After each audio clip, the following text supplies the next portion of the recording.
এইকেইদিন মেকআপৰ ভিডিঅ'সমূহে দি আছিলোঁ আৰু আজি মই লৈ আহিছোঁ এটা স্পা কৰা ভিডিঅ'।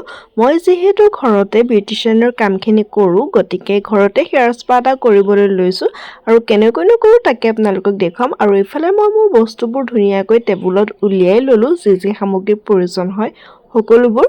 তাৰপিছতে এয়া সেকশন বাই সেকশন হেয়াৰত ধুনীয়াকৈ স্পা ক্ৰীমটো এপ্লাই কৰি আছোঁ। মই যিহেতু এতিয়ালৈকে পাৰ্লাৰ খোলা নাই, গতিকে বিউটিচিয়ানৰ সকলোবিলাক কাম মই ঘৰতে কৰোঁ হোম সাৰ্ভিস হিচাপে, আৰু যিসকলৰ প্ৰয়োজন হয় তেওঁলোক ঘৰলৈকে আহে কৰিবৰ বাবে। মই কৰা কেইবাটাও হেয়াৰ ষ্ট্ৰেইটিং আৰু স্মুথিঙৰ ভিডিঅ' মই দি থৈছোঁ, আপোনালোকে সেইবিলাক চাব। ঘৰতে মই কেইবাটাও হেয়াৰ ষ্ট্ৰেইটিং এণ্ড স্মুথিং কৰিছিলোঁ, সকলোবিলাক মই ভিডিঅ' লগাই থৈছোঁ। তাৰপিছতে আজি কৰি আছোঁ এটা hair spa, keratin hair spa, আৰু এতিয়া মই ক্ৰীমখিনি ধুনীয়াকৈ মাল্টিফাই কৰি আছোঁ। তাৰপিছতে ধুনীয়াকৈ কম কৰি দিছোঁ। আপোনালোকে জানেনে আমি হেয়াৰ স্পা কিয় কৰিব লাগে, হেয়াৰ স্পা কৰিলে আমাৰ কি কি বেনিফিট হয়? মই হেয়াৰ স্পাৰ ওপৰত অন্য এটি ভিডিঅ' দিছিলোঁ, তাত মই সকলোবিলাক ডিটেইলছত কৰিছিলোঁ। তথাপিও মই অকণমান আপোনালোকক কৈ দিওঁ। হেয়াৰ স্পাটো আচলতে এটা হেয়াৰ কেয়াৰহে হয়, মানে আমি চুলিখিনি কেয়াৰ বা যত্ন লোৱা। হেয়াৰ স্পা কৰিলে আমাৰ চুলিখিনি মইশ্চাৰ পায়, চুলি ফটা কম হয়, তাৰোপৰি নতুন চুলি গজাতো সহায় কৰে। আৰু আমি হেয়াৰ স্পা কৰোঁতে যোনটো মাছাজ লওঁ, সেই মাছাজটোৰ দ্বাৰা আমাৰ ব্লাড চাৰ্কুলেশ্যন ৰিলিফ হয়, ৰিলেক্সেশ্যন পাওঁ, ইত্যাদি বিভিন্ন ধৰণৰ বেনিফিটছ আছে। আৰু আমি হেয়াৰ স্পাটো মাহেকত এবাৰ হ'লেও ল'বই লাগে। যিসকলৰ একদমেই ড্ৰাই হেয়াৰ হয়,